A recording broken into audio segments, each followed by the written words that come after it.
What's up, everybody? Thanks for checking out this segment of the main show. Be sure to check out the full EXFIL podcast at youtube.com/XPMediaNow.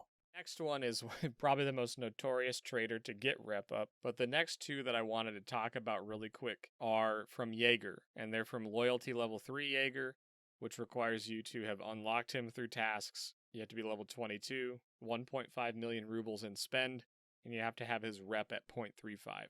And the 0.35 rep with Jaeger is probably the hardest part of that, but he has two trades, and the first one is the small sick case, which is effectively the documents case on steroids, which allows you to put currency, dog tags, folders of intelligence inside the sick case, which is a 2-slot container inside your secure container, which is why it's so sought after. Now, it sells for 1.93 million, so 1,930,000 on the flea market. It requires 10 paracord, 15 duct tape, 10 insulating tape, 12 nails, totaling 1.5 million roughly. And then it's got a pretty hefty fee as well. It's got a 800,000 fee. It is 80,000. I'm reading these numbers and they're big. So the pre-fee profit is 424,000 on this, and post-fee is 348,000 profit. I did this one right before, and it was a little off because I actually had a couple paracord in my stash, but I made a little more than this because paracord was under 100,000 at the time.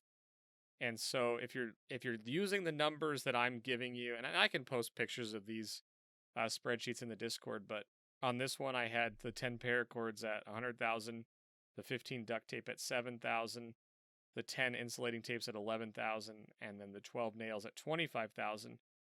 So again, if you just went and bought these off the flea market, didn't have any of them in your stash, and you have Jaeger at level 3, you're looking at roughly 350,000 rubles just for buying it, trading it to Jaeger, and then selling it.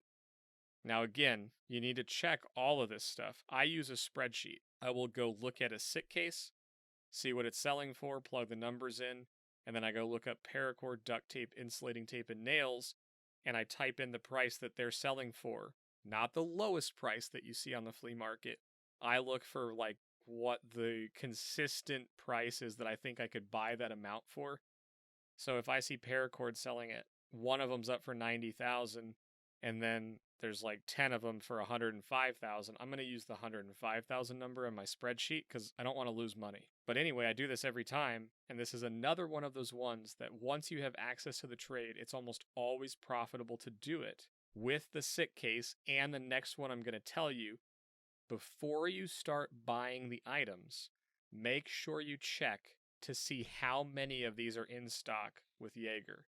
And the way you do that is you go to Jaeger, or any of the traders. You hit the barter items, which is the little infinity wheel that Eric told you about last week on the right-hand context menus within his screen. And then on the bottom right of the item, it will tell you a number. So right now I'm looking at it, and in the top left, it says little arrows back and forth, 47. That means you have 47 items to collect to trade for the sick case. And in the bottom right, it says 1,861.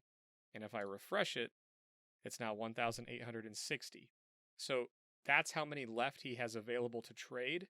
If that number is very low, or you refresh it a few times and it's rapidly decreasing, don't invest a ton of rubles and then have the trade go out of stock, because then you're stuck with a bunch of stuff you can't do until the next time the trader resets. So just a cautionary tale there. I've done it. Don't get stuck with a bunch of items that you have to sit on for 2 hours. That's the sick case. 350,000 profit from buying it off the flea market.